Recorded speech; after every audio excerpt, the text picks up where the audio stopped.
Hey, dich, hier wird nicht gelaufen. Ja, und willkommen zurück zu GENSHIN IMPACT, Leute. Und falls ihr die Frage habt, wo ist eigentlich Aika? Naja, was macht Aika gerade?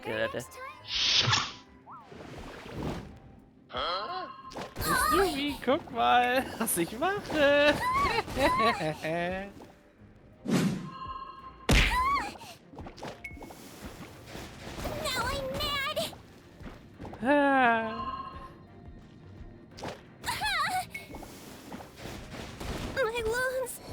Sein scheiß Haustier ist tot.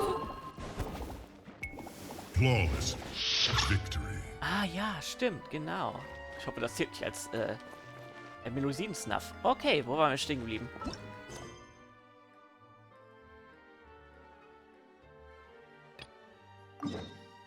Auf nach Poison.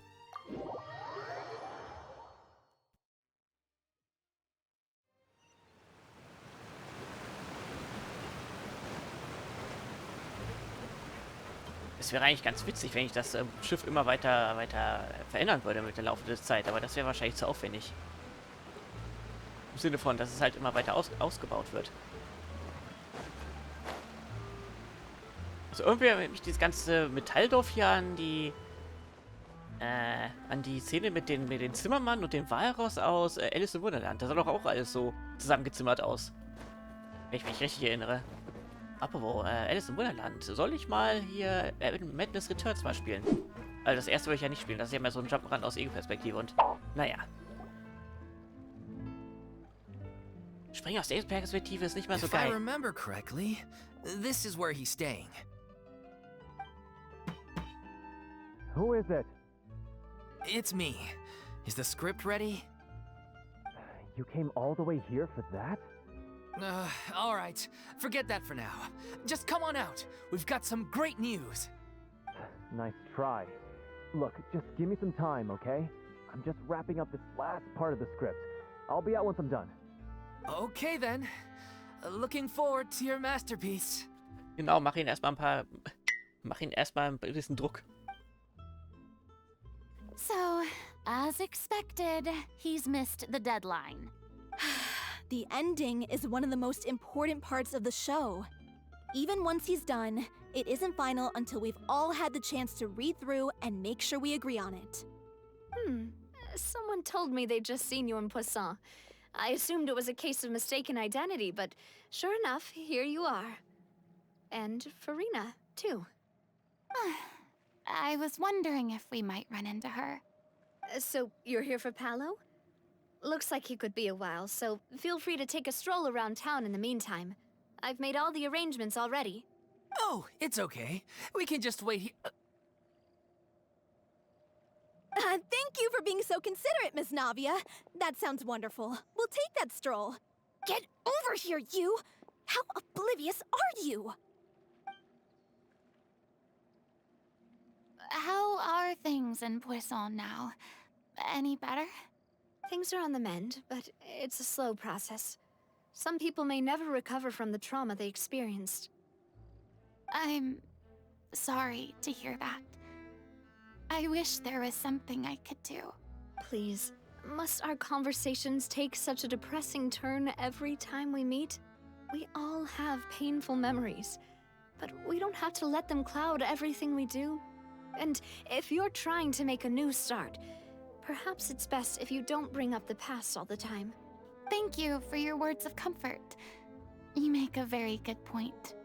But for now, at least, I think I should stay with the way I'm feeling for a while longer. It's okay. These things take time. Moving on from a painful experience is easier said than done. Which brings me to why I'm here. I thought you should probably know that not everyone here is ready to forgive and forget after the Hydro Archon's inaction in the face of catastrophe. To avoid upsetting the peace, I told the townspeople that everyone here is a member of the theater troupe, and that you are just an actress playing the role of Farina. It's not a perfect solution, but hopefully it means you won't have to lie low while you're here.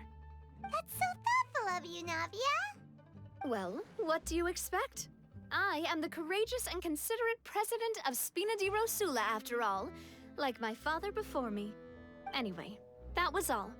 Look after her now.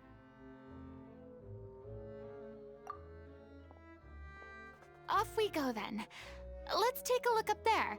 I don't have any friends that I can be frank and honest with, so maybe she's right.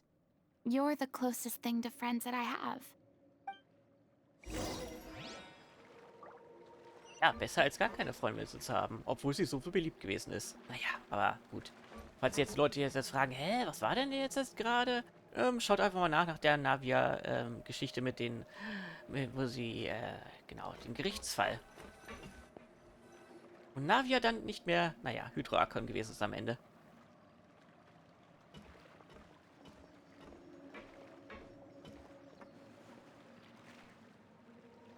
I'm so grateful that Miss Navia was so understanding. To be perfectly honest, I didn't know if I was ready to meet her. It's always easiest to just run away from your problems. But that never fixes anything. You can't get around the obstacles without facing them.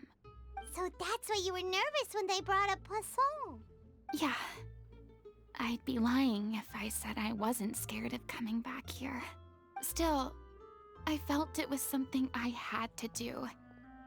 As I was saying before, I want to see for myself the things that I never could in the past. I'd be overjoyed if the people here could find it in their hearts to forgive me.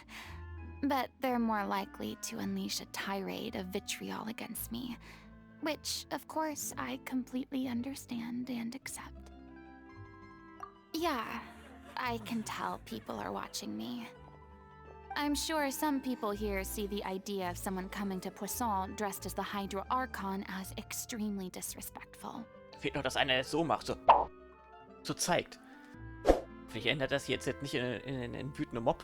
I used to be terrified of the gaze of other people, especially when they had suspicion or resentment in their eyes.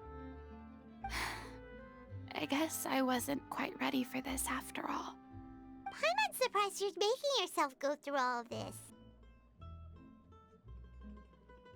What do you mean by that? You expected me to just keep running and hiding from my responsibility forever? Look! There seems to be a crowd gathering over there. Probably time we made a move. How about we check out Spina di Rasula's ship? We should have a view of the whole of Poisson from there. Das ist doch nicht schwer, ist ja schließlich nur eine kleine Höhle. Oh, und jetzt sind alle plötzlich wieder verschwunden. Und man fragt sich ja auch, wo wohnen diese ganzen Leute hier? Nicht hinterfragen. Ach, können wir den Wasser wegnehmen. Ja, aber gleich die Zeit ja gespart.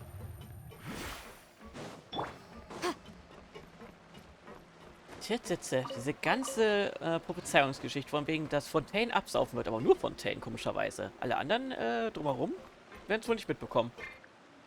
Ist wahrscheinlich so ähnlich wie in der 8. Staffel von Game of Thrones. Was? Weiße Wanderer? Ich habe nichts mitbekommen. Wie keiner vergaß. Das einzige Schiff, wo ich Angst haben müsste, dass man sich Tetanus einfängt, sobald man irgendwo eine falsche Stelle anfasst.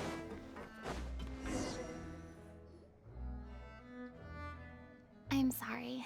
You probably just wanted a relaxing stroll. And here I am dumping all this heavy stuff on you. We don't mind. It's actually refreshing to see a different side of you. Great. Well, I appreciate your company, so please don't disappear just yet. Keine Sorge, wir haben nichts zu tun. I don't know whether you can tell, but the years of suffering and loneliness aren't the only reason I have a hard time facing up to who I used to be. As I stand here by the ship, I can't get the images of the rising water out of my mind. One after another, people were taken by the water. All those treasured lives and memories washed out of existence in an instant. They thought their god would protect them. They had absolute faith that when disaster struck, a divine power would save them from harm. And all the while, I played my part to perfection to convince them that was true. Kleiner Zwischeneinschnitt, die Synchronsprecherin ist richtig gut. But then the floodwaters finally came. and the Hydro Archon did nothing. You shouldn't look at it like that. You were only doing your duty. I've had to go through so many moments like that for the sake of protecting the truth. As time went on, it got harder and harder to bear, and I became more lonely and isolated. Eventually, I realized I had nothing left except the truth. I became terrified of completely failing in my task, and was haunted by the thought of being left all alone, weeping on my throne. Fortunately, we were able to avoid the worst-case scenario thanks to the help of heroic individuals such as yourselves. Everyone rose to their responsibilities, and I finally regained my freedom. But on some level, freedom also means no longer being needed. I have no further use to people. Paimon would have never imagined you'd see it that way. A reward? I guess so. Back then, I didn't even dare to dream about having someone to confide in. I was scared of someone recognizing me for who I truly was, and exposing the secret I swore to protect. Believe in the Farina you see on stage. She is the one you can trust. I had to keep all my feelings, all my curiosity about life to myself. No one could be allowed to know.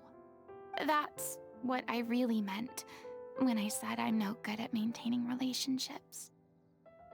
So that's where you were coming from. Paimon totally thought you were just a bit of a diva at heart. Could you please get off my case? I don't know what's gotten into you today. I'm making an effort here. You could at least try to do the same. Paimon verteidigen? Ah, sagen wir mal nicht zu Paimon. I do. I once had nothing but the truth, and now I'm finally free to live my own life again. And even though I have no idea where I'm going right now, at least the choice is in my hands. All right, it's about time to head back. Paulo should have finished the ending by now. Sure. Okay, let's head back and check it out. Da hat ja gerade richtig perfekte Musik gepasst. Das Ende von der... Ist ja noch was zum Einsammeln oder ist das einfach nur Deko-Glitzer? Ja. Das Ende von dem Musikstück. Klavier, Dingsköch. Ach Gott. Ich bin ein Meister der Worte, nicht wahr? Und jetzt kommen wir da an und dann sagt er so, na, ist noch nicht ganz fertig. Und ich so, wie alt bist du denn? Ja, ich habe schon den Anfang geschrieben. Didn't you say you needed to watch what you eat? You're supposed to be cutting down on fried foods, not wolfing down copious quantities of fish and chips, you know? Fish and Chips in der alten Papiertüte. Nee, Quatsch, was? In der alten Zeitungspapier. Lecker. Come on. It's not every day we get to dine at Spina di Rosula's expense. Can you believe how generous she is? I'm not about to pass on free food.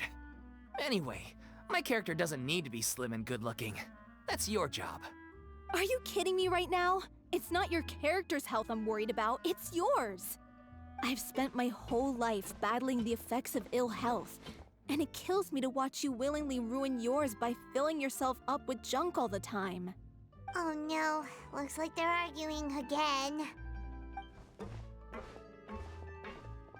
We're back! Could you maybe put your differences aside for a moment? Ah, you're back. We've been enjoying Spina di Rosula's VIP treatment in your stead. Paulo's nearly done. We shouldn't have to wait too much longer. Great! So you were discussing your characters, right? We heard she's playing the Okeanide who turns into a human girl. What about you? Me? I'm an Okeanide too. He was originally supposed to take the form of a crane, but he outgrew that role. Well, the costume at least. So now he's playing the boar instead. Sorry.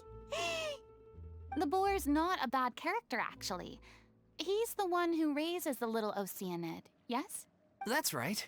He has some pretty memorable lines, too. Like when he imparts some solemn words of wisdom to the little Okeanide. If you become human, you can reveal your secret to no one. You will face suffering and loneliness. Is this truly what you want? Wait, that sounds kind of familiar. Oh. It's the most important line in the whole script. I think it's a symbolic statement about our director's life and legacy. She kept quiet about all the trials and tribulations she faced in running our troupe, allowing us to devote ourselves fully to performing. It was only after she was gone that we realized how tough her job really was. You mentioned earlier that the troupe is like your home. Yeah. I was born with an incurable illness, and once my family found out it couldn't be treated, they decided they didn't want me anymore. I spent some years taking whatever work I could find and trying to manage my illness with various medicines. But whenever I had a bad flare-up, I'd be lying in an alleyway for days at a time. It was like that until the director found me one day. She told me I had a great voice and asked if I was interested in studying singing from her. I said yes.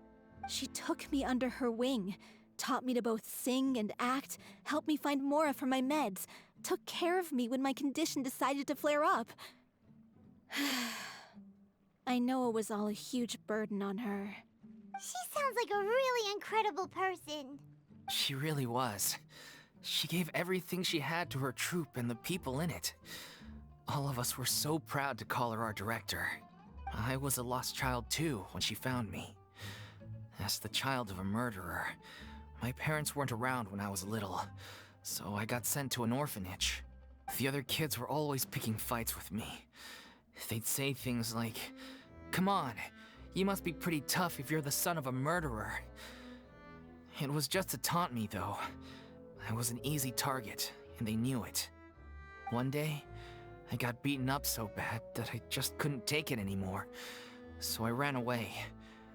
I lost all faith in humanity by that point. Thought the whole world was out to get me. Let me guess. Fortunately, the next person you ran into was the director. Yeah. For the first time in my life, I was somewhere I felt safe. And I promised myself I'd stay here until the day the group parted ways. The day you hoped would never come. How times change. Oh, you're finally done? Get your butt over here. There's someone I need to introduce you to. This is our new artistic consultant, Miss Farina. But Farina? The Farina? Oh my god, how did you manage to wrangle that? Please, the honor is all mine. I was profoundly moved to hear about your troupe and your wonderful director. I just wanted to do something to help. Same here. Even so, this is just... Oh, wow. I'm sorry. I'll try to calm down. Now, where was I? Ah, yes, the script, of course. Let me give you a rundown of how the story unfolds in my version of the script. I'm sure you're already familiar with the beginning of the story. A little Okeanide decides she wants to become a human, against the wishes of her family. She finds love and friendship in the bustling city. But then, disaster strikes. schick. The people start to notice that all the fresh water in the surrounding area is slowly disappearing. The soil is becoming arid, plants and flowers are withering, and the people begin to panic. The little Okeanide, Cleo, and her lover decide to do something about it and investigate the truth of the matter together. In the end, they discover that all the waste and pollution created by humans over the years has caused the fresh water to flee the land, as if driven by a consciousness of its own. Consciousness? You mean the water is sentient? Water as a conscious entity. There's actually quite a few stories that explore this theme. Was für ein Zufall. Since the little Okeanide is a water spirit, she immediately understands how the water is feeling. She then tells her lover about her true identity, as well as the truth behind the crisis. Her lover accepts her for who she is, and works with her to find a way to bring the water back. However, unbeknownst to them, There were some people eavesdropping when she revealed her secret. The little Okeanide is accused of being directly responsible for driving the water away, and faces the greatest dilemma of her life. And then? In the end, she makes the brave decision to sacrifice herself to save her lover, and the rest of humanity. Huh? But didn't they all treat Cleo like a villain? Why would she want to save them after that? Well, she mainly wanted to save her lover, plus everyone who'd stood up for her. Through her love for her human partner, she was able to find an even greater love, one that extended to all of humanity. Surely the biggest strength of Cleo's character. There's actually something else that bothers me. You know the protagonist is supposed to represent the director, right? And she never had the chance to become a hero in our world. If we're serious about dedicating this show to her memory, we should make the ending as true to life as possible. What about if the little Okeanide is hounded to death by people who hate her, her lover makes sure her secret never gets out, and humanity continues down the path to extinction? Soll er das geschafft haben? That sounds like too cruel of an ending to me. And perhaps a little irresponsible to present to the audience. That ending would be a perfect mirror to Director Aureli's death, both arbitrary and meaningless.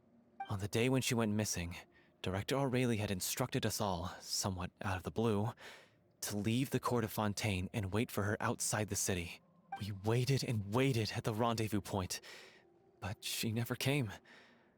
By the time we returned to the city, she disappeared without a trace. We looked for her. The Gardamex looked for her, but she was nowhere to be found. Increasingly, all the signs seemed to point to her being the latest victim in the serial disappearances case. The director was the kindest soul in the world, yet she was senselessly sacrificed for the sake of a so-called experiment by someone who had nothing to do with her at all. But doesn't the way she suddenly told you to leave the city suggest that maybe she had some sense of what was about to happen? It almost seems as if she was moving you to safety. I've been trying to follow up on that ever since, but all my efforts so far have turned up nothing. Villemont might know something, but he won't open up to me. Villemont? The one who's playing the role of the villain? Yeah. He's been overwhelmed by grief.